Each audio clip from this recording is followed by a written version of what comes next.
What is going on, everyone? Welcome back to Cult DeFi.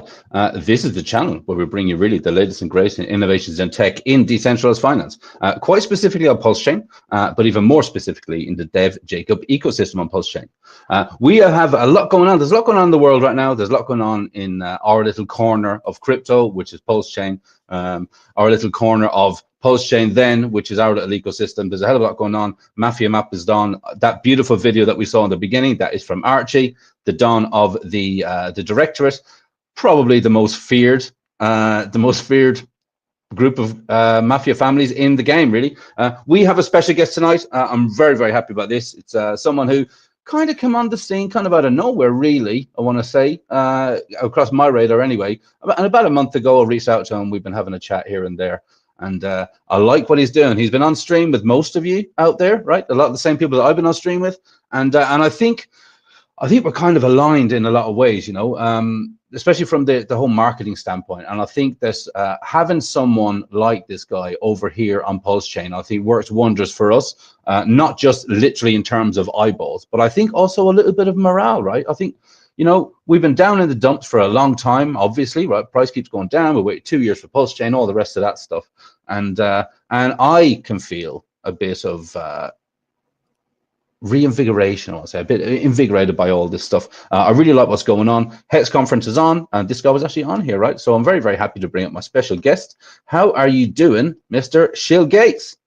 I'm good. Thanks for having me, and I appreciate the intro. It's great, all the affection I've gotten since I've shown up here. I appreciate everybody. Yeah, we're a good group. We've got a good bunch of people over here. We really do. I mean, battle tested, I would say, is what I'd probably call us. Well, that's the thing that I've noticed, right? Like there is a bit of like a hesitancy amongst you guys, but it's truly one of the best and friendliest communities. And I know some people are gonna go, "What?"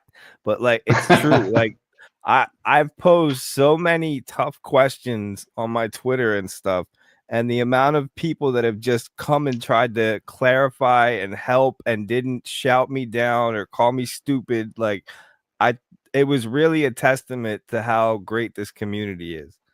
Yeah, it really is. So tell us a little bit about you, for anyone here that doesn't know, right? You're kind of quite familiar with the whole Solana side of things, are you? Yeah, so I actually started in Ethereum. Well, I've been in crypto for 10 years, Mm-hmm. around like somewhere around there. So 2014. And you know, I guess I gotta update that now because it's 2025. But yeah. So initially, like I was aware of Bitcoin for probably a year or so before I actually like bought it because I didn't understand it and I was afraid of just losing my money, like not because of the markets, because of getting hacked. Like I didn't understand digital currency yet. It wasn't like a thing in the lexicon really. Mm-hmm. So I remember the first time I heard about Bitcoin was from Andreas Antonopoulos, and he was on Joe Rogan, I think it was, and he was talking about this thing called Bitcoin. And you know, the way he laid it out really inspired me because it aligns with a lot of my personal beliefs and political beliefs and stuff like that. So I bought a little Bitcoin eventually in 2014. I didn't really dive headfirst into crypto, but then Mm-hmm.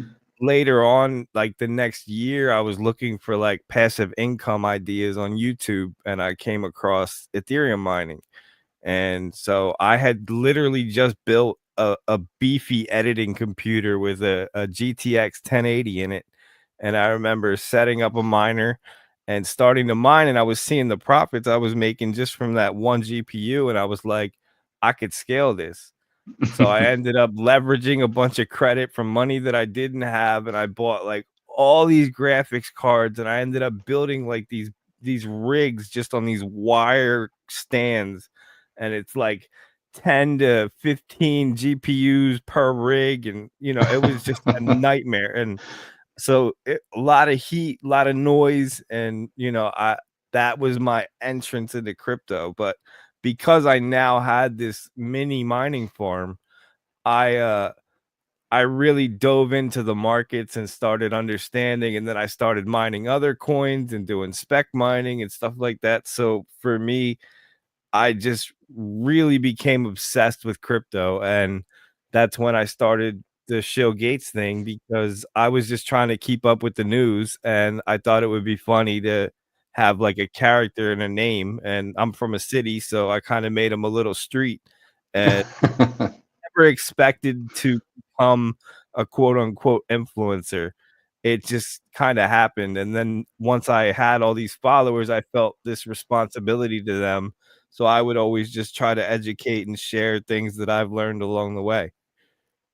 Nice, nice. But I think that's the thing, right? When it comes around kind of naturally, and it's like step by step by step by step, and then you turn around and you go, "Oh my God, where am I now?" You know? Yeah.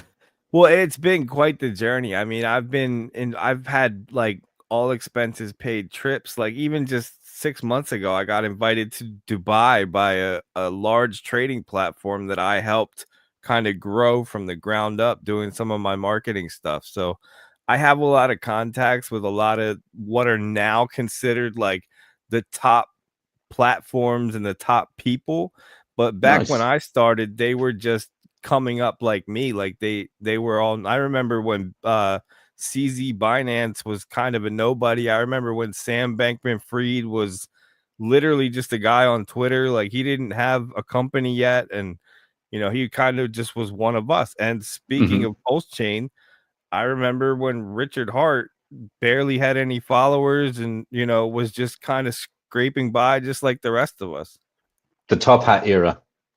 Yeah, that's when I first got introduced to him.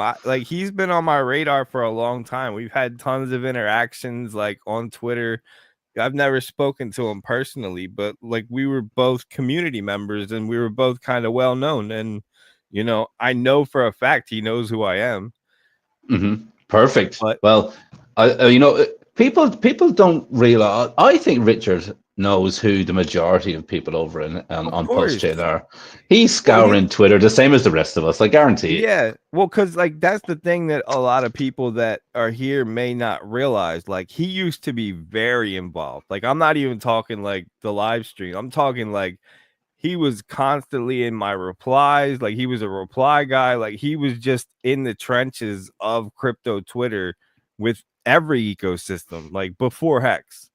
Then once he started doing his own thing, he kind of like started putting those walls up and closing off a little. But initially, yeah, he was literally a very active crypto Twitter community member. Yeah. So to think that he's not still that active, like scanning and seeing what's going on, like he's definitely doing that. Yeah, he is. I absolutely believe it. I really do believe it. Even recently, I mean, he started posting. I think was it yesterday or the day before about the Hex postcards. The direct mail campaign that started up again. I mean, that was around when Hex was, when Hex was doing its thing last cycle, and it's sort of come around again. And yeah, Richard's all about that. So I mean, he knows who we all are. Let's just have a quick jump into the chat here. I can see we've got a few people who you might know. Actually, we've got Moondog, love and light brother. He's one of our guys over here. Moondog is one of the most successful players so far on Pulse Mafia. So well done, Moondog. You recently got promotion as well, I see. We've got RH Max in the house. How you doing, Max? I'm looking forward to jumping on stream with you next week, buddy. Shout out to Max. Max had me on his stream. I think he's the first stream that I went on when I got here. Nice. I like Max.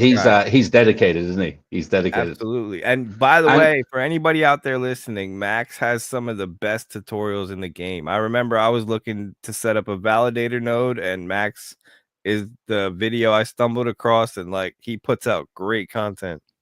He does, and he's dedicated, right? So, and you're doing your fast, I think, Max. So, well, keep going. Oh, like an extended fast. Yeah, he does a fast quite regular actually. And a little birdie told me, you don't really get it doesn't come across in his videos, but apparently Max is about 6'4", 6'5", like 220, lean. He's a big old chap. And he's doing like what 14-day water fast, getting that. Yeah, he does his fast. Yeah. So keep it up, Max. Keep it up. Proud of you. We've got Archie here. How you doing, Archie? That was you saying hello to Max. We've got Max Payne. Now you just can't leave. I think that's right. I think that's a message for you, right? You're in. We've got you. And we've got Fast Abdul here. How you doing, Fast Fast Abdul? Abdul, Abdul. he's always here for the tech. Always here for the tech. Abdul is in the trenches. I see him everywhere. Shout out to Abdul. Yeah, he's been around a lot. I know he's been on with Saint Wolf quite a bit, and he was on the Hex conference also. I think with you, right? Yeah, he wasn't on my panel, but I remember seeing him there. I think I saw him talking with Maddie, I think. Yeah, I saw him talking about Matty. I think it was just before yours, actually. Yeah. Yeah. So I mean, what do you know about the different protocols on Pulsechain, right? Because we know now that it took a long time for Pulsechain to start getting rocking and rolling. Really, I want to say, because we still need a lot of the infrastructure. Yeah. And recently, I just want to give a big shout out to Signum Oracle. Signum Oracle went live yesterday. First decentralized Oracle on Pulsechain. Many projects and protocols are waiting for that. So well done, Stu and the team on that one. That is absolutely outstanding. Infrastructure is the way forward. We need all that good stuff, That's the thing, right? Like, I think I was there in the early days of ETH. So like I kind of watched a lot of that infrastructure come together, and it's not here yet on Pulsechain. And I wouldn't say I'm worried, but I'd just say like the main thing I believe that this community needs to be trying to attract is builders. Like, obviously, you want retail and all that too. Like, you need buyers, but like the builders are what bring the buyers. And once you get the ecosystem structured properly to where you have things like oracles and a lot of the other like key framework that Ethereum has from the builders, like I think that's when you can really start to see people taking this seriously and it kind of scaling outward in terms of what's being built. Yeah, I absolutely agree with that. Definitely. I mean, we were building stuff in the beginning of Pulsechain, when the Pulse X sacrifice was going on, there was lots of different sacrifices for lots of different protocols at the time. I remember things like liquid loans. There was a very big sacrifice that went on, and there was a sacrifice on for PulsePot. Right, PulsePot is really the world's first truly decentralized player versus player casino on chain. Right? It's the real deal. I think when we were first chatting, we were talking about this casino, right? Yeah. Because one of the things that Jacob, our head dev, I mean, he was day one Hexagon, been around. I think he helped optimize the Hex website originally. I think there was talk at one time that he was possibly going to become one of the Pulsechain devs, right? At the time, that never panned out because he was doing his own thing anyway. So, guy been around, knows his stuff, really knows his stuff. I mean, I want to say, like you say, we need more builders, right? We have amazing builders already over here who are building some absolutely, tech that literally world firsts, the kind of protocols really that don't exist anywhere else in crypto. So the opportunity for them, I would say, to even be forked to other blockchains is there. We need all the infrastructure stuff here. Yes, we need a lot of the fork stuff over here. Yes, and we need a lot of the fun stuff, the memes and all that. We need it all, right? We need. I say this on stream with people quite a few times. We need to build the city of Pulsechain so it's ready when people come over here. And here's what we were just talking about backstage, right? And I think this is kind of the topic you wanted to get into. There is some pushback against that, and the pushback seems to be coming from, I wouldn't say it's everyone, like obviously it's a select group, but I think there's some people that were onboarded into Hex only, and they weren't an ecosystem chain, they weren't a layer one, it was just a ERC20 on Ethereum, and they're kind of holding to this like almost Bitcoin maxi mentality to where it's core coins only and they don't care about anything else, and Pulsechain is just to support core coins, and like that's just not true. Like I understand the people that are just in love and only trust Richard Hart's stuff, and that's fine. Like there's nothing wrong with that. But if you want those things to succeed historically in crypto, the layer ones that host those things need to succeed as well. Exactly. We that's what I mean. We need it all. We need all the good stuff, And I mean, it's inevitable that we're going to get some bad apples, Well, because of yeah, I that. mean that's every You know. chain though. Like that's Yeah, the that's one what I thing mean. that I It's noticed. inevitable. Yeah, like when I first got here, everybody kept saying like, just don't launch a coin, just don't have a project. And I'm like, what kind of mentality is that? And I get that people have been scammed, right? Like, but that's every chain. Like that's not a thing that's specific to Hex or to Pulsechain.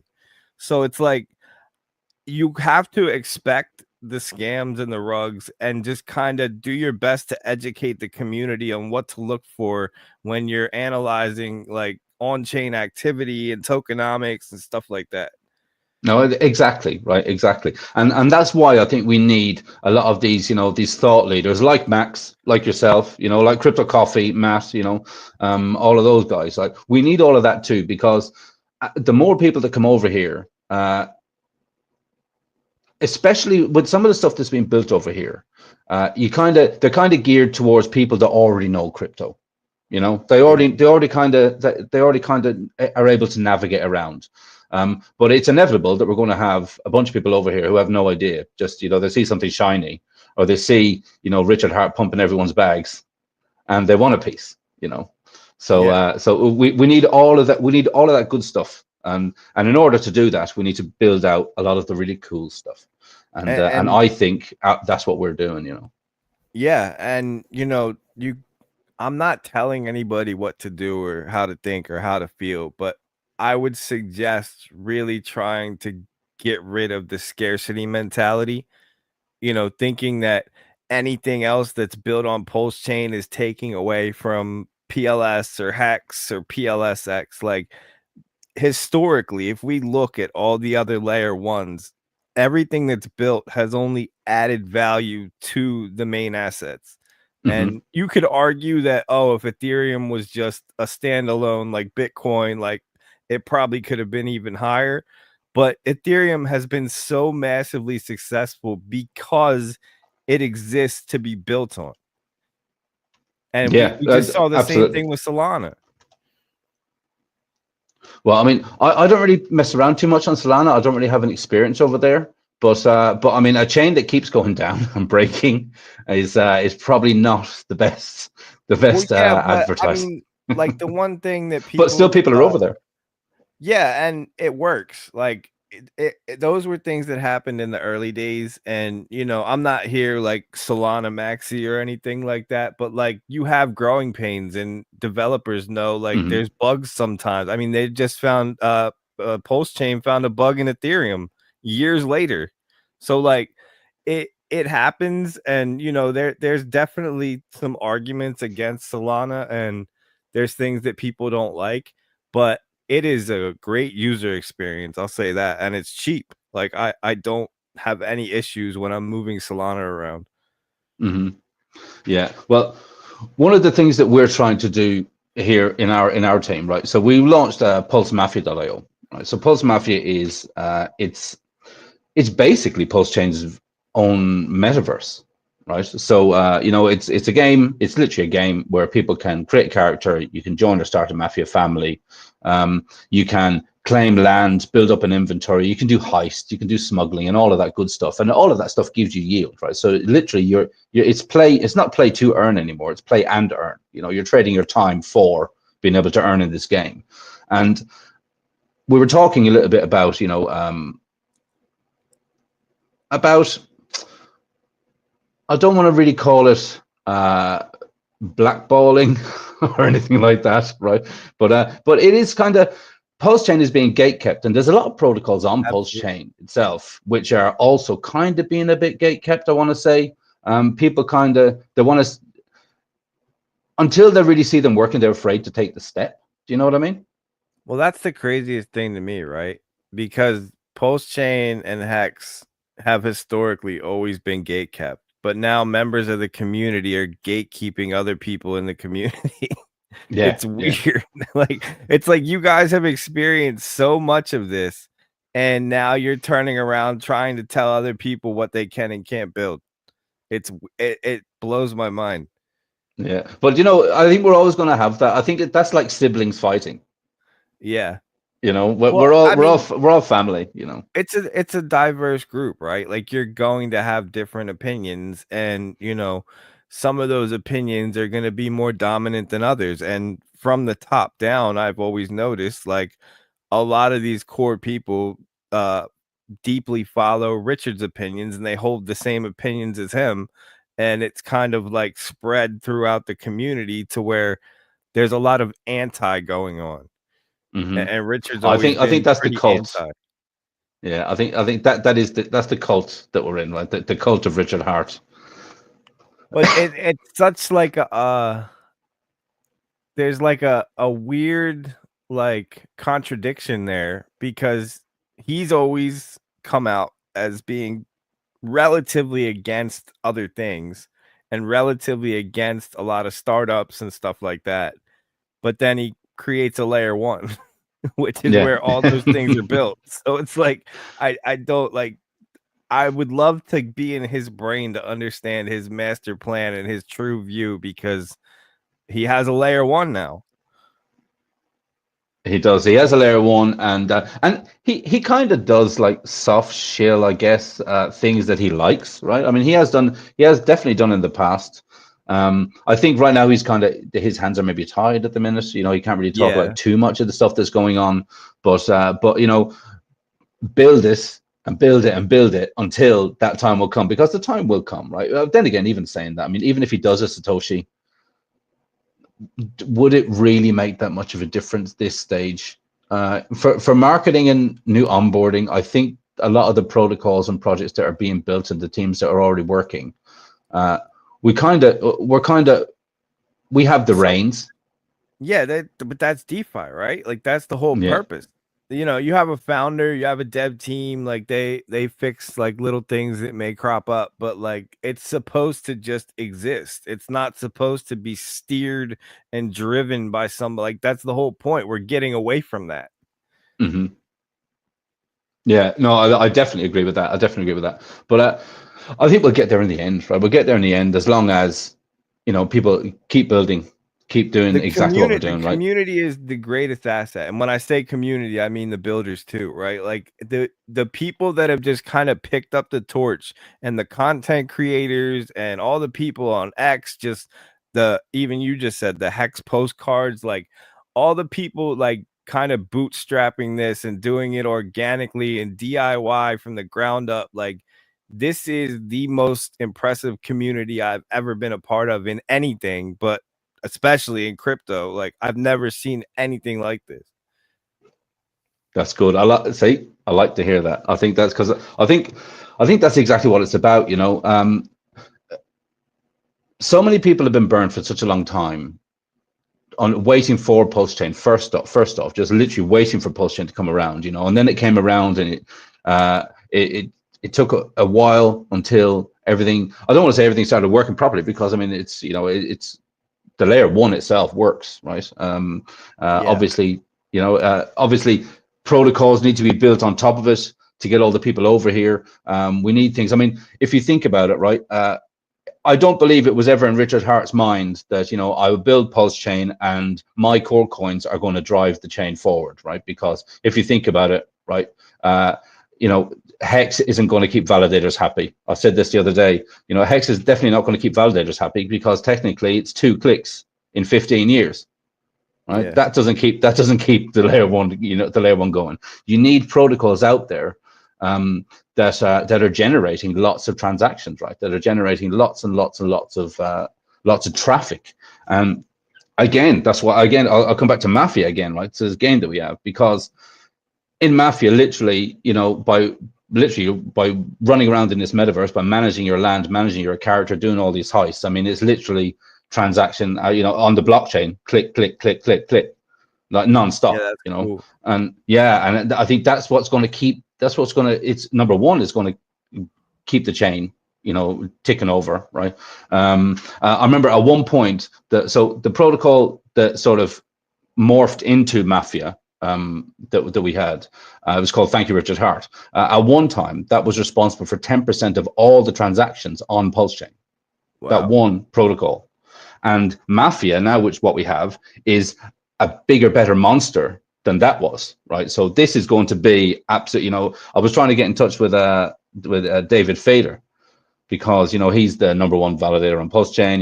He does a lot of the validation stuff. He teaches people how to be validators. He sells them, how to be your own validator, all that sort of stuff. And I was trying to get in touch with him just so I could talk about the sheer number of transactions that this is kind of already doing, but what it's going to really bring to Pulsechain. It's going to bring a lot of eyes. Well, that's something people I don't think that maybe are more core coin, like devoted to hex and all that, don't understand, right? Like there's these certain metrics that the mainstream crypto community measures, right? And transactions per minute, or however you decide to measure it, like that's important. And if they see high volume and high traffic on these chains, it might cause them to come over here. That's exactly my point, right? We need to do all that good stuff, and also something which is further down the line for the Mafia game itself is to bring that to other blockchains. Right now the game is played on Pulse, but it's also played on BNB, right? So it's literally the same game on 2 chains. And when Chainlink's CCIP comes around, when it's like properly ready, then Solana and Base are being eyeballed right now to expand over onto there. So what it would actually enable people to do is to play, for example, if you're in a Mafia family on Pulse, you can play against another Mafia family on Base or on Solana, for example. And because the money that can be made on all the various chains within the game is very, very real, that's just extra sets of eyeballs on Pulsechain. So Absolutely. the idea is to get everyone and eyeballs over here. Thanks very much. So as an onboarding tool itself, it's absolutely huge. I mean, I can't even really think about how big this game can possibly get. That's similar. Do you know Simon from Wonderwolf? No. Oh, so he's creating a game too, and it's not even like related to what you're doing, but it's a similar type thing where he's trying to use the game to bring new people into Pulsechain, and I think that's really cool. Yeah, I think, but that's what it's all about, right? It's about what what can you do to help the chain, build the chain, keep people on the chain like busy and enjoying themselves, and also try to get all that new attention, right? Trying to get attention, get as much attention as we can, because it's an attention we need yeah, exactly. We need the people. We need everything to be here when people come across.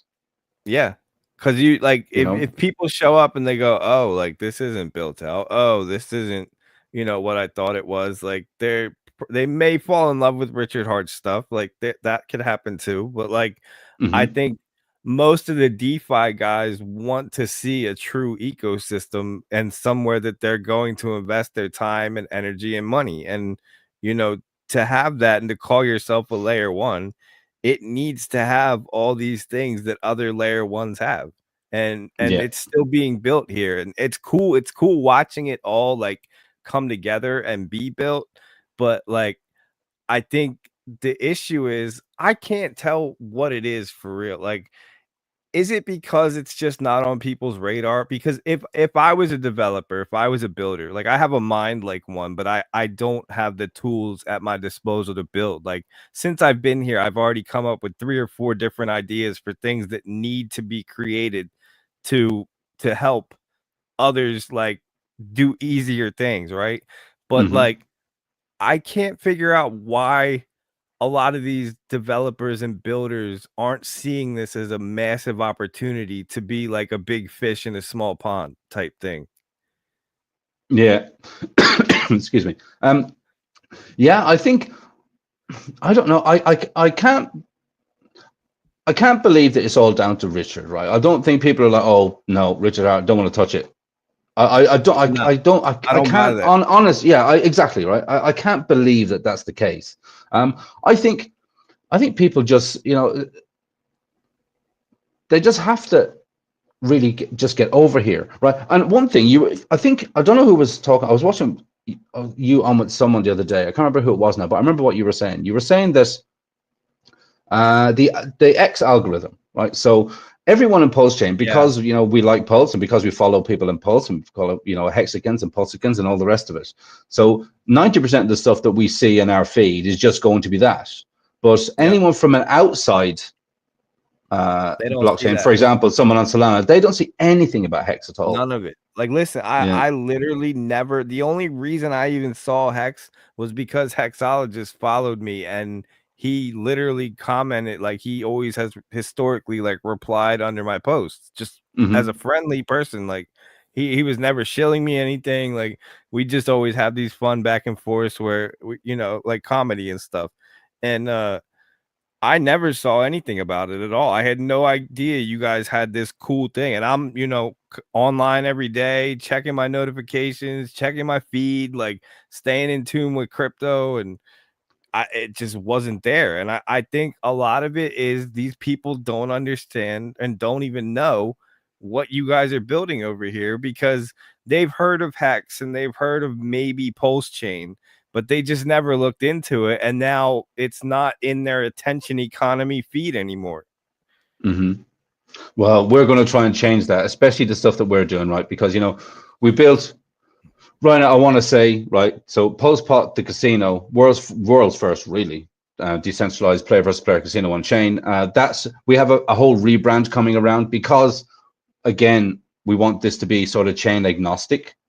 So literally people can play on this platform against people from other blockchains. We want that to happen again as an onboarding tool to get people back here. Mafia will be doing exactly the same, right? So build it out so we can get all the eyeballs looking over this way too, as an onboarding tool, as either of these two games actually. I'll bring up the Mafia screen just so you can see it, right? Because I think this is hands down for an onboarding opportunity for Pulsechain, and for even an educational tool into crypto, if you like. I mean, it's really hands down, it's amazing, right? So I don't know how much you've actually had to look into Mafia since we've been talking. I haven't yet at all, but I love the Mafia. Yeah. So I've literally been watching Mafia documentaries like for the past month. Oh, there you go. Gearing up, educating yourself for the game. I'm Italian. I'm part Italian, so it's like part of my heritage, I guess. Oh, there you go. There you go. So welcome. So this is Mafia basically. So right now you can see here we've got 1,087 active players, right? We've got 25 different crime families right now, and the Mafia token itself has a buy and sell tax, right? But 100% of those buy and sell taxes go into what we call the vault, the in-game vault, and the top, the crime families inside the game are fighting to control that vault. Right now, we can see here that the vault has 7 billion pulse inside, right? Which is, I think that's about 350, 360K at the minute at pulse price right now. And that's all just from transaction fees. That's just from transaction fees at the moment. That's just one little piece of it, actually. So inside this game, once you create your character, for like $2. You join a family. Once you're actually in a family, then you can start to stake away your Mafia tokens. You can buy land in this metaverse, and ultimately, the top 5 families will get paid 10% of the vault's value every week to split between them. Yeah, right. So if we say the price right now is what, 360. It's about $360,000. So $36,000 every week is going to the top 5 families to split between them, right? So wow. It's not a small chunk of change, No. And that's based on the Pulse price today, right? Imagine when Pulse does a 10x, right? And a 10x should be easy for us over here on Pulsechain, right? It should be absolute easy, right? Easiest pie. So I mean, the opportunity to make money is very real, and we think because of that, we're going to get people who pretty much, they're going to be playing this game like people play Axie Infinity, right? They're going to be playing it almost like a full-time job, because, you can earn, hundreds, if not thousands of dollars every single week as an individual player. Yeah. It's big money. It's really, really big money. In here, then we also have this. So we built out this metaverse, right? And this is what I think, because it's the first metaverse on Pulsechain, like really the first metaverse over here. We think that this is kind of going to be the biggest driver of traffic. And this is what's going to really keep the validators happy, because there's so many things you can do inside your piece of land. You can build up your area. So once this loads, so we can see here this, if I zoom out, over here, right? So we can see this is like a city, right? Everything is based on like 1920s mafia, the Al Capone era. So in here you have things like booze warehouses, you have illegal casinos. You can, this is a map of Las Vegas, right? Every map is different. And on these maps, you have all these different tiles, right? All these different pieces of land. So that's like an empty one. We can see that's owned by someone called Rocco. And with a lot of this land, this is what families are sort of fighting over. So they're really fighting to control this. And you can steal it from other people. You can take it. You can kill other players. You can do the whole lot. This is what I think people want on Pulsechain and in crypto in general. Yeah, you want to be able to have fun and earn money. That's exactly it, right? Have fun, earn money, do things for the chain that we love, right? Do things for the blockchain that we love, which is Pulsechain, and just really try and make something which keeps people invested enough that that they want to talk about it. So I have a question for you. Sure. Obviously, you have a metaverse project. Obviously, the metaverse came on the scene and was like the hottest thing in existence, and then the bear market happened, and NFTs and the metaverse and also crypto and everything just went down. Mm-hmm. And now, like, we're starting to see a resurgence of crypto, but thus far we haven't fully seen the same resurgence in the metaverse stuff and the NFT stuff. And I'm wondering what do you think is causing that? And also, I assume I already know your answer, but do you think it will come back? And then I'll give my thoughts. I think if we look at it in terms of mafia itself, I mean, Web3 gaming is different from NFTs, right? Web3 gaming, I mean, gaming that's on blockchain is inevitable, if you ask me, right? I was on with Brandon the other day, again, another content creator for Pulse, been around since the Pulsechain and PulseX days. And we were talking about the fact that GTA 6 is coming out soon. And they're talking about implementing some sort of structure, basically like what we've already have built here, So there's this in-game economy where people, you can sell weapons, you can buy weapons, you can rank up your character, maybe you buy different skins or whatever it is in the game.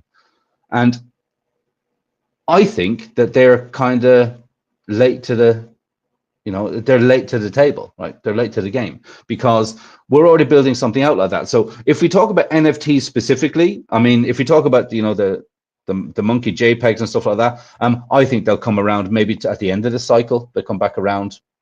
When people have a lot of cash on hip, that's when a lot of these things will start happening, towards the end of the cycle, when people have more money than sense, they'll start throwing the money at stuff like that. But Web3 gaming specifically, I think, is just getting started. I don't know if we want to talk specifically about the metaverse, then is that kind of different? I mean, we know we had Decentraland and we had Sand and all of that stuff. I think there's a place for that, but I think what's going to lead the charge with all this stuff is just Web3 gaming. Web3 gaming is coming to blockchains. It's going to be on chain. This game is fully on chain. It's crazy. It's crazy the potential that it has. And the in-game economy itself in Mafia, for example, if I take it again for an example, the in-game economy is already eclipsing the actual price of the token itself. You can buy the token and speculate on Mafia, right? The game does well, token goes up. But if you really want to earn playing this game, then you have to play the game. That's where you're going to get the real money. And I think a lot of projects out there are already going to be doing that. I think games like Fortnite, right? Again, that's absolutely coming over to blockchain. All of these things are coming over to blockchain. It's inevitable. And we're here at the beginning on a brand new layer one, which hasn't started to do any X's yet. So as soon as that starts to rise, everything starts to rise. I don't think we could be in a more perfect position. I agree. And here's what I was going to say. And the reason I asked that question, like for people that haven't been in crypto for a long time, there are essentially like seasons. We call them cycles, Yeah. narratives, whatever. And there's narratives that kind of fall out of favor, not because there's anything wrong with them or anything like that. It's just people's attention can only focus on so many things. And right now, the main focus seems to be AI and meme coins. But that doesn't mean that it won't cycle back and come back to gaming or NFTs or whatever the new narrative or the new old narrative may be.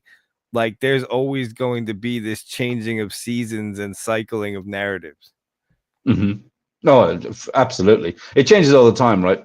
Just because, I mean, it's just because it's driven by everyone's focus, right? You know, wherever people start looking, that's kind of what happens. And like you say, memes are now at the start of this cycle. I want to say memes are front and center. People really like that. You know, the tech will always be there. The tech will always be there, and there's always going to be bigger and better things. I mean, I read a lot recently. Chainlink are starting to do some fantastic real world stuff. You know, stuff that is actually going to be literally bringing people into crypto. You know, just that by itself. All of that stuff is happening. Like I say, Web3 gaming is coming to crypto. The fact that people will be able to play a game and actually earn money, like actually real money, you know, you're not just building up points in a point system or anything like that. That's inevitable. And I think we need to be ready when that happens, right? Because you know, when that rush comes in, because we're going to have a lot of gamers coming to blockchain that maybe don't even really know much about crypto.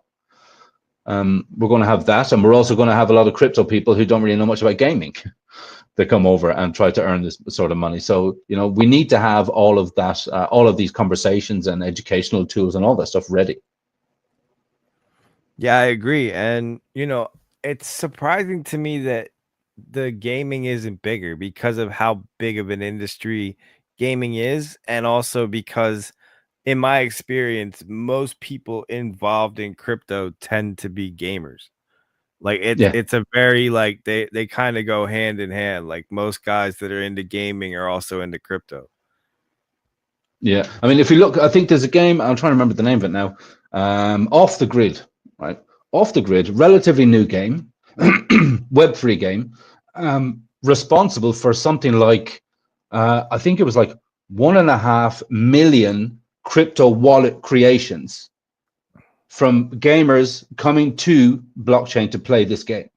1.5 million new wallets created. 1.5 million people, boom, into crypto. Yeah, it's a huge just to play this game industry, and marrying the two just seems to make sense to me. And it's a great tool for onboarding because, like my buddy Simon said, like you can get involved in crypto just because you want to play the game. And that's like your introduction into these ecosystems that you're now a part of that you otherwise wouldn't have been, and you never would have looked into it, but you saw a cool game you wanted to play, and that's what onboarded you. Exactly. That's exactly what we want to have that game ready for when those people start coming over, because like I was showing you, the amount of money that can be made playing Mafia is frankly quite scary. If you think about it, right? You know, if the vault, even as it stands right now, you know, if the vault is paying out $35,000 to the top 5 families, like at today's value, what happens when Pulse does? What happens if it does 100x? You know, the vault is paying out $3.5 million a week. Like, what is the what's the tax on the transactions? It's a 4% buy tax, 16% sell tax.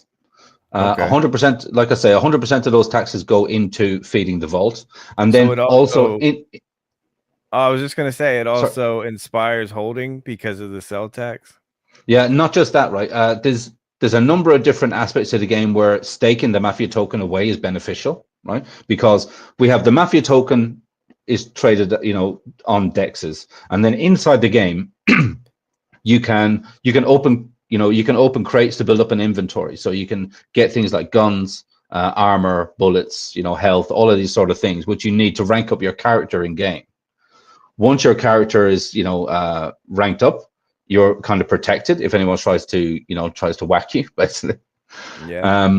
And by doing so, actually by joining a family, let's say, so you join a family, pooling resources, family's worth goes up. Maybe the family is in a position where they're getting a vault payout. While you're doing that, you can stake your Mafia tokens for what we call in-game cash.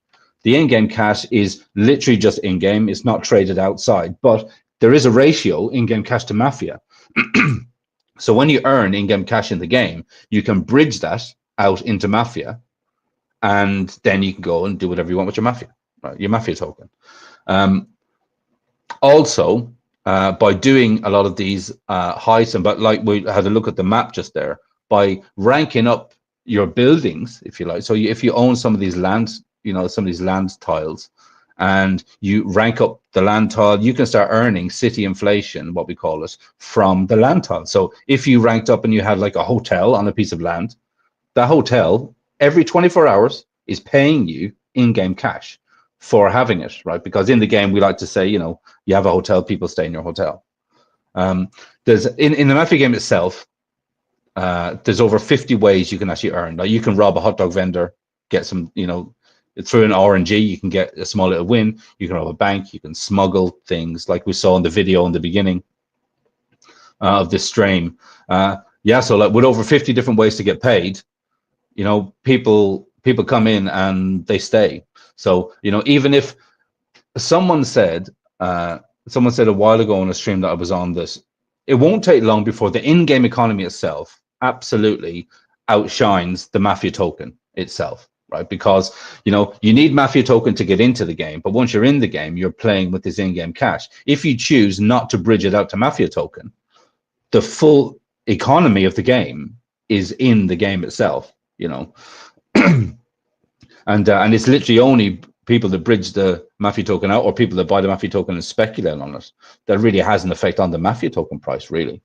So, the fact that we've already seen people get into the game and stay in the game, I think that is, that's when the light bulb goes off and says, wow, we have something really special here. People are already staying. People are already playing the game. They're already staying. Yeah. And that's what's most important. Like, you just need to capture that attention, and that you have a vehicle to do that with new people that come too. Exactly. And that's why I think it kind of goes, it's kind of goes hand in hand with the casino projects that we have, right? Because when we were talking in the beginning, about a month ago, I was telling you that, we have Pulsepot. We're going to launch it on other blockchains, which means that we need a rebrand, right? Because it's called Pulsepot at the minute. We're going to call, I think it's going to be called onchain.bet. And onchain.bet, literally, it is, a bunch of these different games. I'll show you one in a second. It's a bunch of these different games where it's literally players and smart contracts. There's no house, even though we call it an online casino, right? There's no house. There's only 1 million token supply. 1 million, and every single fee that gets generated, a small fee gets taken from the winners of every game. Just a small fee, like I think it's up to 3%, and it goes down depending on how many of these tokens you actually have staked away. 100% of the fees that are generated from the game goes to buying the token from the DEX and burning it forever. And it started only with 1 million tokens, and I think right now we're almost actually. Today is the 10th, so it launched on the 7th of January last year, so a year old, 3 days ago, and so far we burnt nearly 6% of the entire token supply. And this is, casinos. Obviously, everyone in crypto gambles, right? Whether you like to call it gambling or not, right? It absolutely is. I try to tell people this all the time. Like, you're all gambling. Like, you're gamblers. Crypto, stock market, all that. It's gambling. Yeah, it absolutely is. It absolutely is. It can be you can make an educational guess. You can read white papers and look at charts, and you can do TA, and you can do all that. You can be, but then it takes one bit of news to come out, and the whole thing crumbles. That's what I was just gonna say. It's things outside of your control that are determining whether the price goes up or down. So that you're betting on that, like that's a gamble. Yeah. Absolutely. And because of that, right, because it's kind of gambling, and because of the the way crypto is at the minute, people literally are just coming in and, you know, they're throwing money around, really hoping to get something that's, you know, quite sticky. And I think that was one of the reasons why the casino project kind of came around in the very beginning. You know, gambling itself, massive, obviously, industry, a lot of money, you know, and very like-minded people, like we say. You know, I think a lot of people in crypto do some sort of gambling, whether, you know, you do the price calls in your head or whether you do them literally through a dApp. Yeah, Right? and It's all there. If I didn't live in the US, I'd probably already have a crypto gambling platform. Like there would be no question in my mind. But like because of the regulatory environment I live in, I can't. So I love to see people doing that, and I would absolutely align with anybody building something for like a casino or gambling and stuff like that. Like I think it will do really well. Yeah. Actually, I'll give you a quick look of what we have now. This was, let me bring this up here. So this is PulsePot, right? This is actually our jackpot game. The whole reason that it's actually called PulsePot is because when the idea first came around, there was only going to be this one game, right? This is a jackpot game. So literally, as soon as 2 players enter a round, this 3-minute countdown starts, right? It starts counting down. In that 3 minutes, as many people that want to enter the round can. And there's no limit to how much money can be put through here. I think when we first launched the equivalent on BNB, I think the highest pot I saw was like $104,000. Yeah. Yeah, and so literally someone won that in a 3-minute spin. So we can see here, there's 2 players. Yeah, so we can see here, right? There's 2 players right now. 23 seconds to go. $122 in the pot. Well, there we go, $179 in the pot. So this guy's entered again. So what will happen at the end of this 3 minutes, the wheel will spin, and through an RNG, it'll decide who the winner is. If we look here on the right-hand side, let me just make this a little bit bigger. If you look over here, so I'll scroll down. I actually saw a really big pot earlier. Let's see. All right, so we can see here. Look, so there's a round here, $724. Somebody won with an 82% chance, right? And if we hover over here, we can see that $22 of fees were accumulated just from that one round. Now, 100% of that goes to buying the token from the DEX and burning it forever. And this is constant every single round. Here we go. So this guy won. He won with, it'll show up here in a sec. So he won with a 30% chance, right? So he put in what? He put in $55, and he walked away with $173. That round generated $5.37, which goes to buying the token and burning it forever. Nice. The thing is, like, this is on chain forever, right? I mean, yeah. Technically, right? It's on chain forever. As long as there are people playing this game, this token is getting burned, right? If we look down here on this burn tab, I can see that 5.5% of all the tokens that will ever exist are already gone. 1 year in, and 1 year in, pretty much we could say last year was kind of still the bear market for Pulsechain. Yeah, absolutely. You know. Yeah, so we can see here that there is a current total supply of 945,000 tokens in circulation at the minute, right? This thing is absolutely burning these things. It's non-stop. I'll just zoom out for a second. So that's one of our games. Then we have Coin Wars game. So Coin Wars basically, so it's like a coin flip, so it's 50-50 chance of winning. Again, a fee is taken from the winner. So we can see here that the last round that was played, 2 people put in $10 each, and the fee was 60 cents was gone to burn the token. So these are literally non-stop. Like there's people playing these games all the time. Plinko, again, Plinko is, so yeah, so there's one person here waiting for someone to take up a $1 bet. And again, fees are taken and burnt to do, to literally burn this thing out of existence. It's just, I couldn't be more bullish about this because, like you say, this is gambling. What we're doing here in crypto is kind of gambling. We can see here, well, look, so this round, there's 56. Actually, do you know what? I think we should enter this round. What do you think? Go for it. Yeah, why not? So what is there? I'll put in, I don't know, $25, 50 bucks. Throw it in just for the sake of it. See if I can get into this round. So basically, what happens is you just enter up here that you want to enter the round. Once you do your transaction, literally you go through. I'll be on here in a second. So there I am. Oh wow, I'm this $50, this little green thing. Yeah. And look at this. So someone just put in, wow. So this round is $928. So I currently have, we can see here that I have a 5.38% chance of winning this game, this round. It would be very nice, I have to say, to do it live. Yeah, so we can see here, look, so in this round, there's actually people that are betting with Pulse and there's people that are betting with PDI, right? So you can actually bet with over like 20 different tokens in this. You can bet with Teddy Bear. You can bet with Randy Hilarski's Nope token. So when we started doing this and when we started talking to Randy had just launched his Nope token. And Randy said, as a token founder, what better way to do marketing than to enter your tokens into these rounds? Because if somebody wins, they win the whole goodie bag of tokens that are in that round.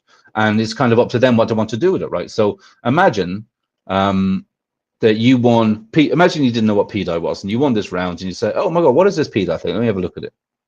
And then you go away and have a look and you say, wow, this is a really good narrative, right? Is it going to $1? You know, all the rest of it. It's like a marketing tool in a way. Yeah, it's like stealth marketing. That's what Randy called it. He said, this is like stealth marketing. I like it. And press this here, see if I can get this to spin. Because we have down here at the bottom, finish round. So basically, in the beginning, this was all done with like hot wallets. But we left it up to the people to do it. So usually what would happen, if somebody is already entering a next round, then the wheel will spin. Or if somebody's already clicked this finish round. So I just pressed it, but it's not allowing me to do it, which means someone else has done it. So we're just waiting for the transaction. It says here we're waiting for block. You can see this is one of the things with Pulsechain actually. It's not as fast as it could be yet. Yeah. Yeah, we need there's been quite a few issues with the RPC, but we will get there. Teething problems, right? So we can see here this thing spinning. Come on, green. What are we saying? Come on, green. Let's go green. Oh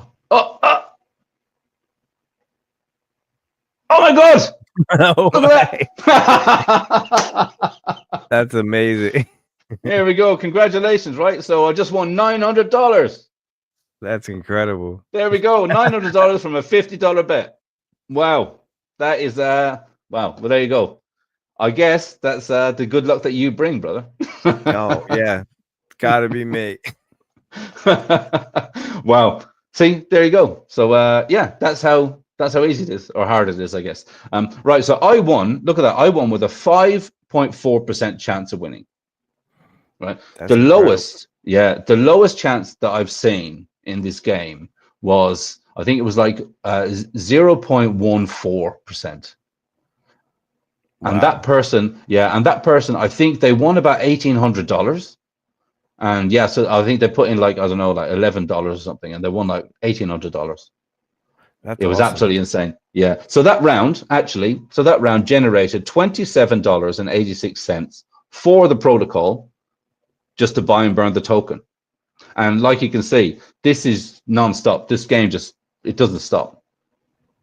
Yeah, it's just all 24/7 spinning the wheel. Yeah, spinning the wheel. So in that round, I won what? Wow, I won a hell of a lot of PDI, right? In that one. 500, 600, 700, $750 worth of PDI. So let's just say I didn't know anything about PDI. I look at that and say, wow, okay, there you go. So what is this PDI thing? Yeah, and now you got to go interact with it and look at the charts, and that's cool. Yeah, look at the chat. Maybe join the Telegram, look at the community, right? Jump into the community. All of that good stuff, And I think that one of the things which, especially with this protocol, so you can see here that it's up to $500 already. These guys are hungry. I am scared to take their money, actually. So I feel even, I want to be honest, I feel even a bit bad about that one. 5% chance of winning. Yeah, maybe I'll throw, no, because if I win again, I'll feel guilty. Because I'm not, I have to say that I don't really, I don't really do the whole gambling thing so much. But wow. Yeah, so with protocols like this, I mean, when this goes to other blockchains, this is going to be phenomenal. Like I say, when it changes, when it goes to on-chain.bet, and then when when Chainlink have their CCIP around, and we can actually really do this and throw this around and get all these eyes back on Pulsechain. That's what it's all about, right? And again, we can say this is non-stop. This is a few clicks and a few transactions, right, for the chain. Mafia is the big one for the transactions, right? People doing all these different things on chain. I think it's going to be absolutely insane. And one of the reasons really why I want to reach out to you is because when we first started talking, like you say, I know you like the whole casino idea. We need people to be, I don't want to say evangelists, but I think even like we said at the very beginning, if we take it all the way back to the very beginning, Pulsechain we know is being gatekept, and there are still projects within Pulsechain that are kind of being gatekept. I kind of have a feeling that it's kind of us sometimes.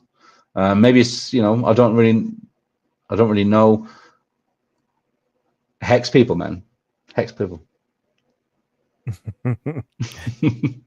There is a very real gatekeeping mentality, and I likened it to like when people find a band really early on and they don't want that band to get famous or go on tour and become like a national sensation, and they kind of just want to keep them local and keep them like as their band.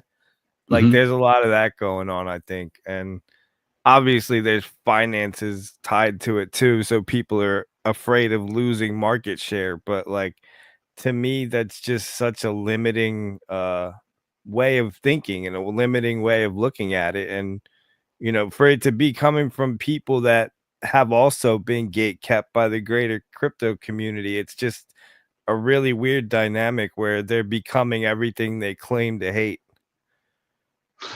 Yeah. I still think it's early. It's early. We're so early on Pulsechain.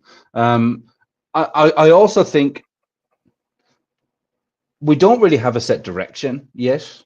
You know what I mean? Yeah. We have the same goal, right? And the goal is we want everyone to understand what hex and T-shares are, and we want everyone to understand what Pulsechain is and what incentive token is, and how PulseX is a better Uniswap. All that good stuff. We have all of that, but there are massive teams of builders, and I really want to say master builders out there who are building some really cool tech, in order to get the people here, so that they can look around and say, oh, okay, yeah, I understand now what incentive token is, and maybe I'll start farming it.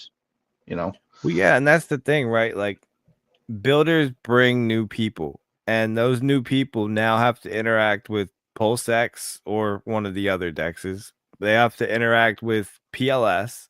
So that's two of the core coins right there that are now being used because new people came. So it's like, I think that it's a very limiting belief system that it should only be core coins and they're the only safe bet. Like, it doesn't make sense to me. Like, there can be amazing projects built on Pulsechain that onboard thousands or tens of thousands or hundreds of thousands of people, and they can have just the same amount of value and trust that the core coins do. Yeah, absolutely. I think it's inevitable that we're going to get there, right? It's inevitable that we're going to get to that stage. I believe it. Here's why it's weird to me also, right? And this literally just popped in my head. Hex originally was an ERC20 on Ethereum. Imagine if all the Ethereum people were like, oh, well, that's not Ethereum. Like, don't buy that. Like, it's just, that's the type of mentality we're seeing now. But like, you used to be just another coin on a layer one in an ecosystem chain. So it's like you're literally bashing things that are what you were. Yeah, yeah. Now, why do you why do you think it is? Do you think it is the cult mentality? Yeah, it's the cult mentality. I think a lot of people are very emotionally over leveraged and financially over leveraged. And, I think a lot of people are also down. And, there's this fear of it not going back up and not getting back the sack rate or not getting back to their break even point or whatever it is. And they're just very deeply tied to Hex. Hmm. And it was the first thing that they found in crypto a lot of times. And there's been some misinformation spread about it too, and I think some people have blinders on to the rest of the crypto ecosystem as a whole, and they think that this is super unique or different. And it's not that it's not cool, but like there's a lot of cool stuff out there. And it's Yeah. like uh I've come into I know what you're talking about, and I've encountered it a lot. And I think I would never tell anybody else how to think or feel, but I think open-mindedness is a great way to live, and it's always good. I always promote diversifying and kind of just looking into other things and other ways to make money, even if that money's just getting rolled back into Hex. Hmm. Yeah, I mean, like I say, I'm big fan of t-shirts. I love my t-shirts, right? I really, really do, really, really do. I got steak and ladders out for my family. We've got all of that good stuff. But I think building this layer one, and really taking the charge. I think Richard Hart is in it for the glory. Right? He says he's in it for the glory. He has more money than, oh my God. I was talking. Who was I on with? Do you know Coexistent Stephen? Stephen, the Steven? Australian guy. Yeah, Stephen. He's Australian. Coexistent Stephen, I think, is his YouTube channel.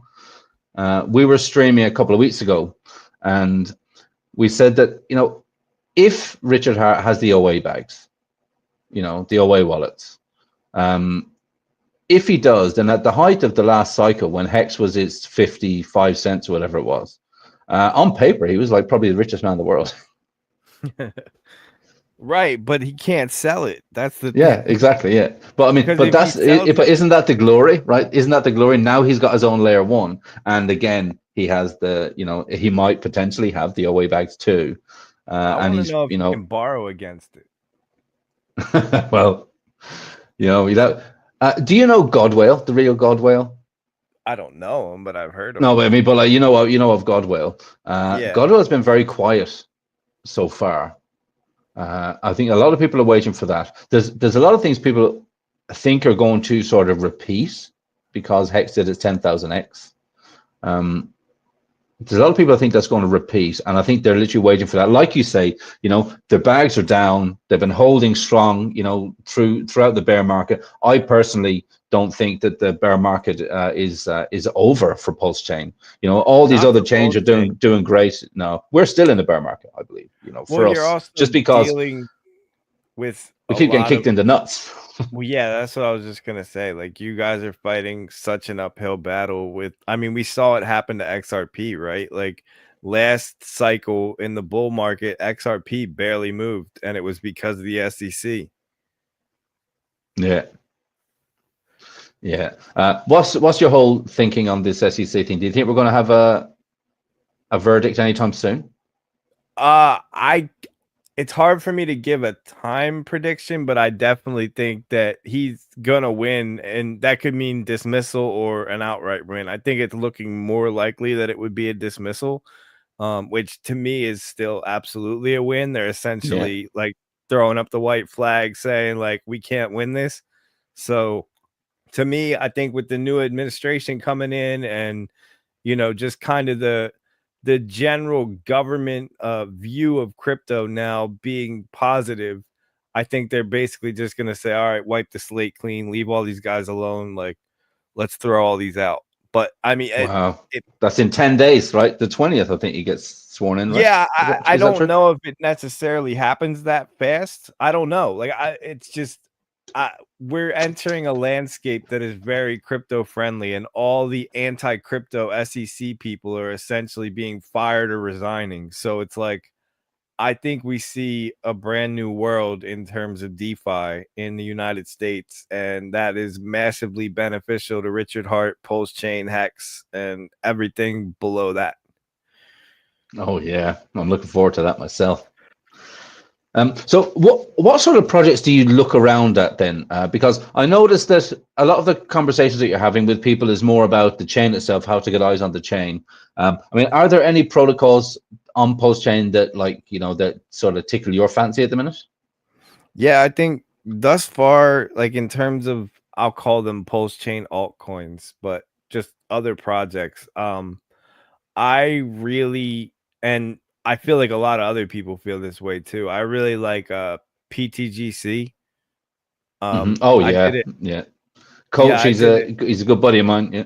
Yeah, I did an interview with those guys. I still haven't gotten to release it because of the market conditions. I kind of been sitting on it. Like, I didn't want to put them out there. Like, they wanted this thing to educate people and get them excited, and I didn't want to put it out when everybody's like depressed and down. So, I have a nice interview with those guys. They're great guys. I think they're doing something really cool. So to me, like, that's one of my top picks, and this isn't me shilling, like, it's my general opinion. But Hmm. yeah, I've really kind of started focusing on meme coins because I've always learned in crypto, like, don't fight the narrative, right? Like, it's better if you want to make money, like, get in line with the narratives and cycle with them. And you can do other stuff on the side too, but like, definitely put some of your focus towards that. And I've been, I joke, but like, I I've only ever lost money on Richard Hart tickers since I came here. And literally everything else that I've bought in Pulsechain, I've made money on. So it's like, I have this I love-hate relationship to where, like, I'm always gonna hold core coins just because I believe in them. But at the same time, like, since I got here, they've only ever gone down. Yeah, that's kind of the way it's going. And people that have had heavy bags all the way through, it's like sometimes you feel a bit silly DCAing, It's like I'm Yeah. DCAing downwards, like this is the wrong direction. But Yeah. I have a very long-term mindset. I'm not even really thinking so much this cycle.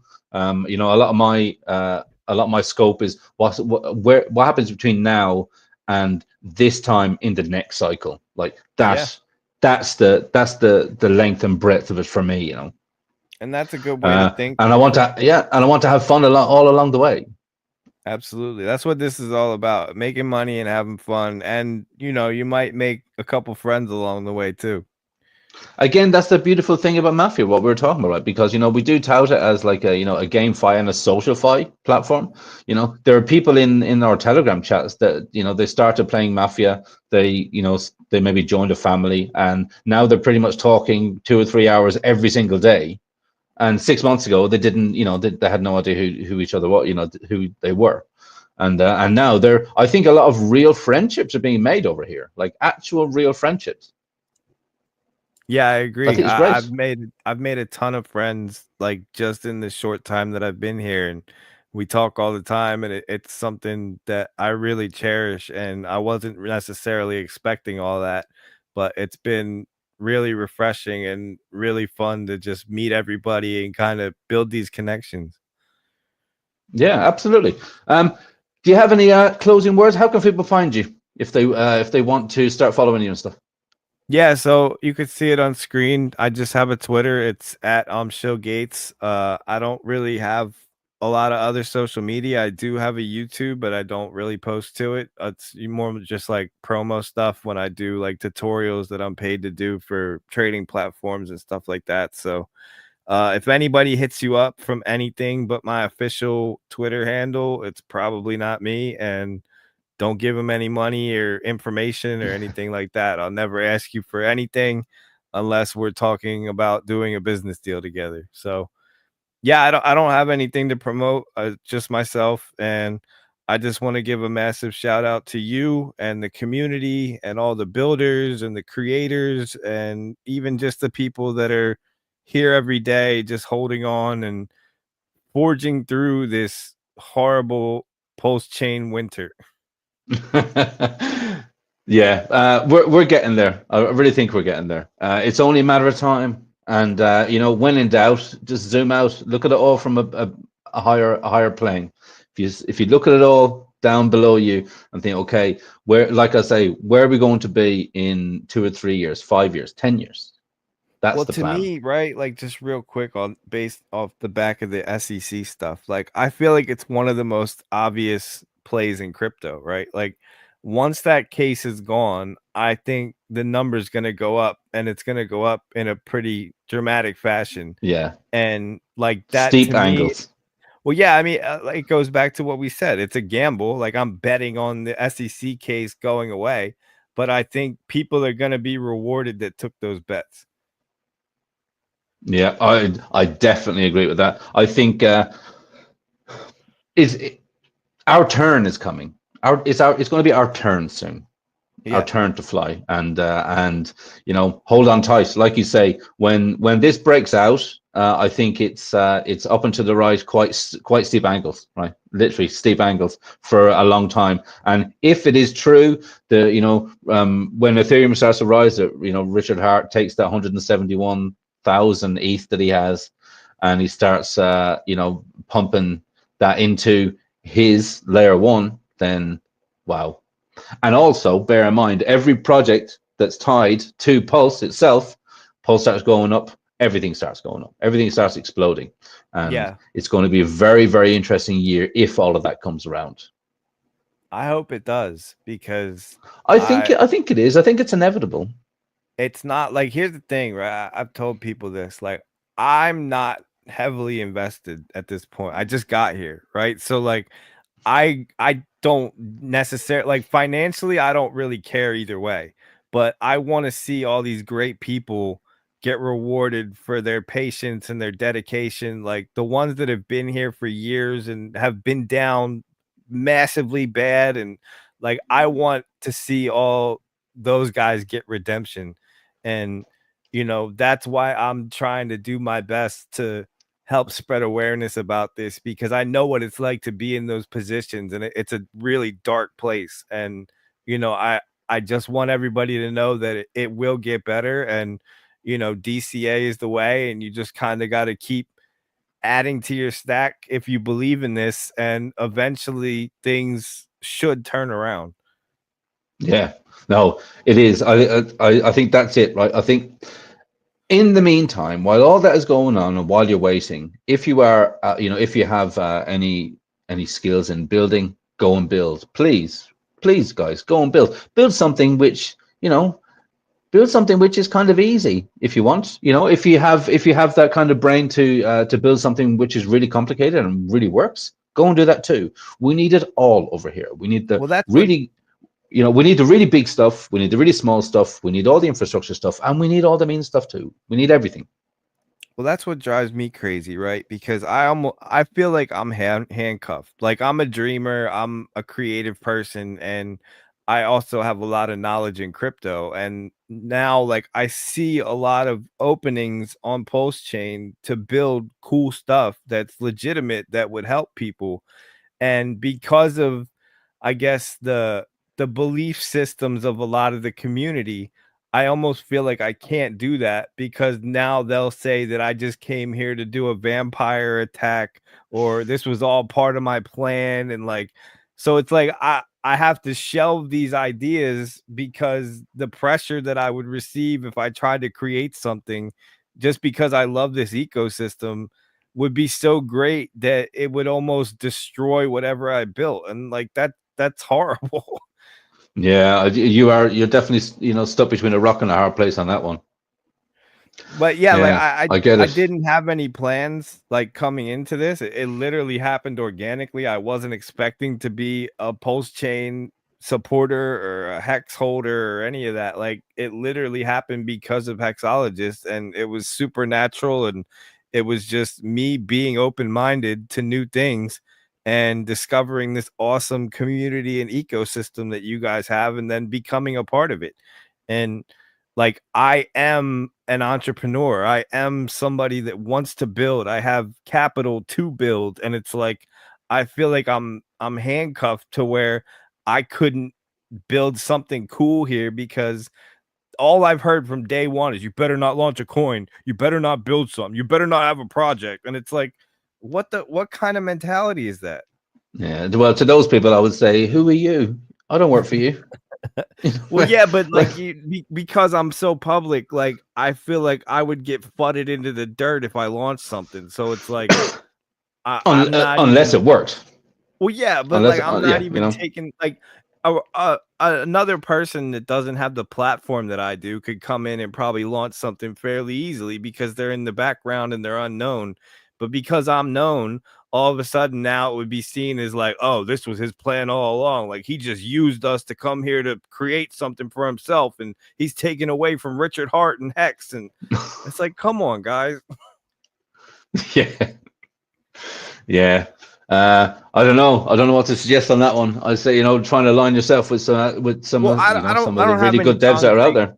Yeah, I don't have any concrete plans, but like, one thing that I really want to see built is a better I don't want to a better DEX. Like, nothing against Pulsex, but like, on Solana and Ethereum, there's this DEX called Bullex, and they have all types of advanced order types. Like, they have these streams of like all the new coins that are launching. Like, it's a very well built out platform for traders and people that are into like getting into new projects that were just released and stuff like that. And I don't see any of that type of stuff here. Like, the most advanced thing I saw was what's the fame guys with the fork of GMX or whatever. But even that, like, I'm not like throwing shade at them, but like, it's not to the level of what I would expect from a trading, like a professional trading platform yet. And when I use things on Solana and Ethereum, like, they're there already. And so like, I would love to spearhead something like that, but I'm scared to because of the mentality of the community. Yeah, no, and I know what you mean. I know what you mean. I think all of that stuff. I think in the future, it's because there's not really a lot to do over here yet. Let's be honest. You know, it's kind of, the money is just kind of circulating around at the minute. Just because there's not a lot of new people in. But you know, let's say we 10x the amount of people that were over here. Let's say we 10x the price of Pulse, and therefore the price of everything else goes up as well. When all of that new traffic is over here, I don't know how. And I don't mean to say this in a bad way to anyone that's listening, actually, but when it starts to get very busy over here and there's a lot of traffic and all the rest of it, I think I think a lot of our voices are going to get drowned out, because let's say for example there was 20 streamers who were dedicated, pretty much every day to playing the Mafia game and live streaming playing the Mafia game all day, because it's like their full-time job, right? You have those people, these professional gamers, they're going to start doing that, right? You're going to have a lot of people over here, maybe, let's say, again, we'll pick the casino. Let's say that we've got, 5,000 people per day playing on the casino, and they're all posting about it and they're all talking about it. And then you have people at Liquid Loans. Let's just say that they have 50,000 people using Liquid Loans and they're all talking about it and tweeting about it. All the people who are here now that we're talking to, we're probably going to just get like, it's going to become a little faction of Pulsechain. We're the OGs, if you like, and all these new people are the loud ones. You know what I mean? Yeah, no, I completely agree. And what everybody's goal should be is mass adoption. And for mass adoption, you need people building cool shit. I don't want it to come off like I'm slighting the core coins, because I'm not. Like, I think that they are cool shit, but it's like, you need more than that when you're talking about a layer one. Like, you need a lot more diversity that's going to bring on people from all different walks of life. And eventually, once they're in the ecosystem, they'll start to investigate what is Hex. Oh, so the money that I made in Mafia, now I could potentially roll into a 5555 stake, or whatever it is, like it all benefits each other. That's what an ecosystem is. Yeah, exactly. Right. It's almost like, I want to say, it's almost like when a new band comes on the scene. You know, a new band comes on the scene and it has this, you know, you and your friends find out about it first. And it's before they put out their first album, you know, and like you're hardcore fans of this band or this singer or whatever it is. And then they make an album, and then all of a sudden they, you know, they're selling 10,000 records and they're doing these massive tours. And you think, oh, well, you guys, you know, you've sold out. You've sold out. You used to be a really cool band, and now look at you. It's like, well, hang on a minute, like, you know, I'm here. I formed the band because I wanted to go and I wanted to do these massive tours, right? I sold out by following my dream. Like, yeah, exactly. I sold out by getting exactly what I wanted to happen, you know. And I don't want that to happen over here on Pulsechain. I don't want people to get upset when, you know, when there are, you know, hundreds of thousands of people more using the chain, or if not millions of people using the chain. You know, I don't want people to get upset when there's thousands of protocols and, you know, literally tens of thousands of protocols. I don't want people to get upset, but it's inevitable that they might. And some of it is the fault of Richard. I mean, let's just be honest. Like he spent a lot of his career bashing anything that wasn't Bitcoin, and then bashing anything that wasn't Ethereum, and then now bashing anything that's not Hex or Pulsechain. And it's like, you to have a layer one and be the founder of a forked layer one, and then basically tell everybody don't buy anything but my coins, you can't trust them. It's like, well, what are we doing here? Like, yeah, it is it's changing though. I see it changing. I feel it changing. Obviously I think right now people are literally just, you know, they're hanging on. I want to say they're hanging on for dear life based off of this court case. After this, it's, you know, it's going to be, oh my God, guys, look who beat the SEC.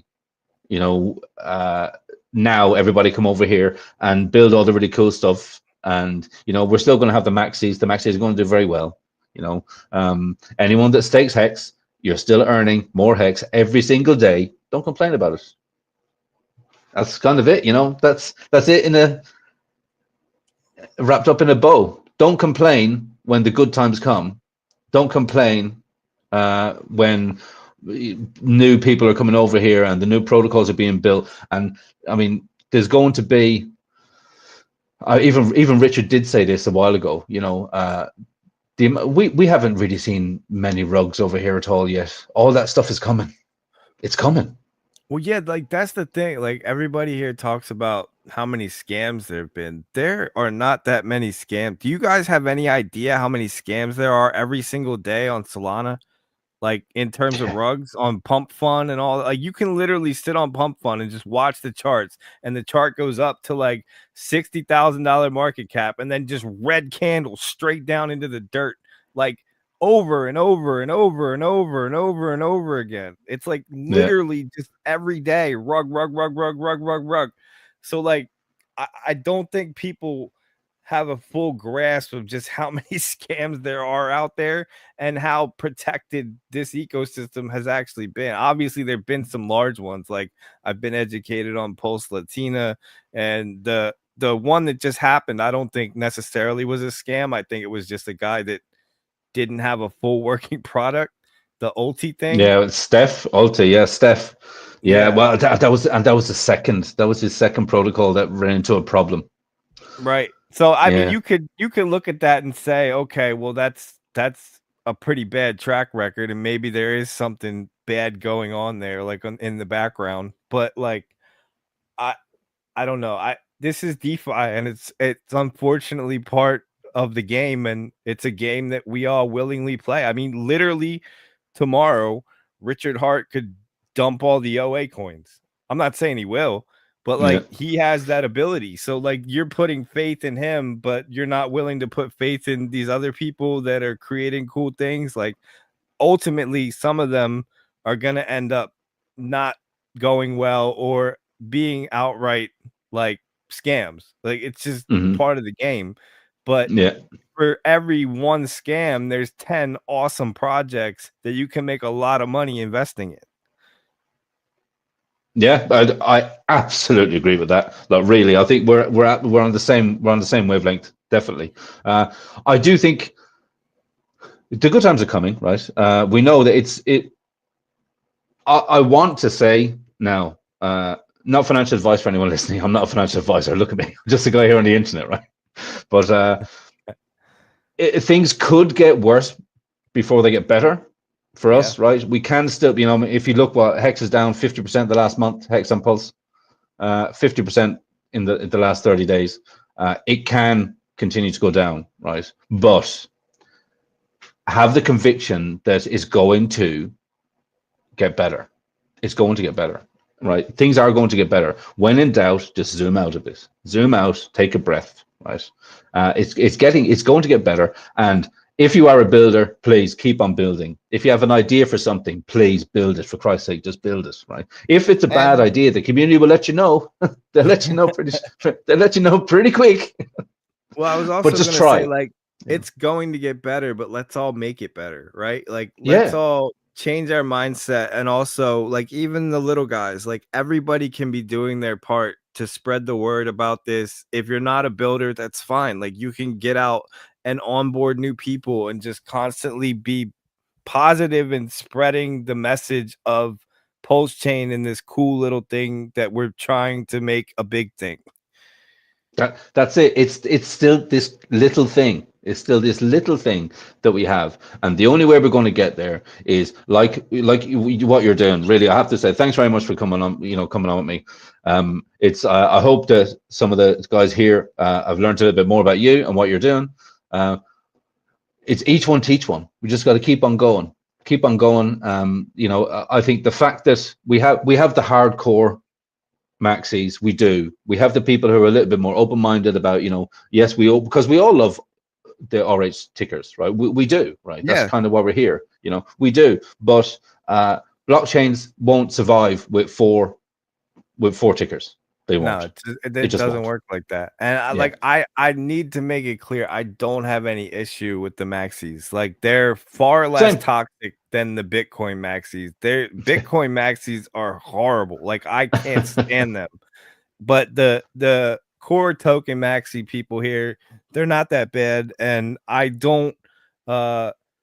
respect their opinion, right? Like, obviously we disagree, but like I'm a firm believer that everybody can coexist. And I just wish that they'd be a little more lenient to like allowing others to coexist. Yeah, exactly. Right, exactly. And Lord Monty Smythe, like I always say, no matter how many of these tokens you have, you don't have enough. That's the only financial advice, the non-financial advice I can give you. However many you think you have, you don't have enough, because when these things start going, they're going to start going. You don't want to miss out on anything, Sell your house. If you have a business, leverage your business. What's the Michael Saylor meme? Where's the mute button? Yeah, and buy more Bitcoin. You can never have enough Bitcoin. Whatever, that little clip of him, like, that's so funny. Yeah. But he ended up being right. Like, that people made fun of him. That was years ago, and like, look at him now. Yeah. Hey, people are making fun of Richard Hart. It'll all come out in the wash as well, stuff about him. I think that we're on the right path. I think Pulsechain people are on the right path. I think that we have. I'm happy that you're here, and I'm happy that what I've seen you on a few different streams now, and you've said it a few times that you haven't seen a community like this one. No, because I absolutely believe that. That's the reason that I'm still here. That's the reason why I love doing what I'm doing, right? I love being part of this community. I think we have something really special going on, and we should enjoy it while we can, because as soon as this thing explodes and more people start coming in, this nice little fuzzy warm feeling that we have right now might start to disappear. Well, one of the main things that I look for when I'm investing as like a fundamental analysis is the community, right? Like, it's not everything, but like, it is important. What's the Twitter presence like? What's the messaging like? How many people are committed to this and devoted to this? Because at the end of the day, the community are the ones that spread the word and spread the hype about what you have. So if you don't have a community in your project, like, you're doomed to fail because there's nobody talking about it. Yeah, absolutely. Okay. Hey, man, thanks very much for jumping on. I really appreciate it. We should definitely do this again. Right? Absolutely. Yeah, I'm up for that. Hang around in the green room for a second, and we'll have a bit of a chat over there, guys. If you're new here, all right, like and subscribe, all that really good stuff, right? Literally, if you want to reach out to me, my DMs are open on Twitter, my DMs are open on X. It is literally KvltDeFi pretty much everywhere. Like, subscribe, share this around.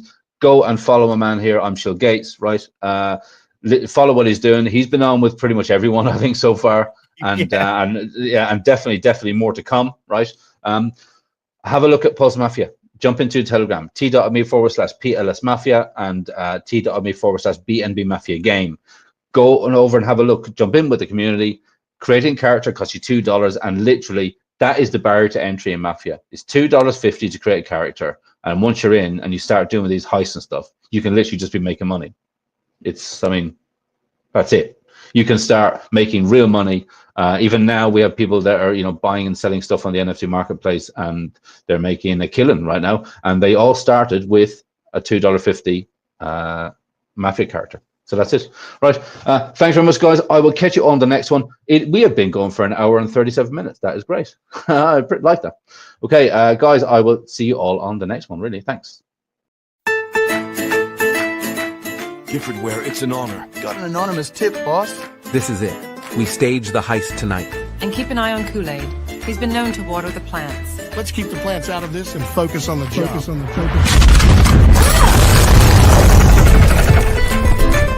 All right, Johnny, I'm sorry. Keep that change, you filthy animal.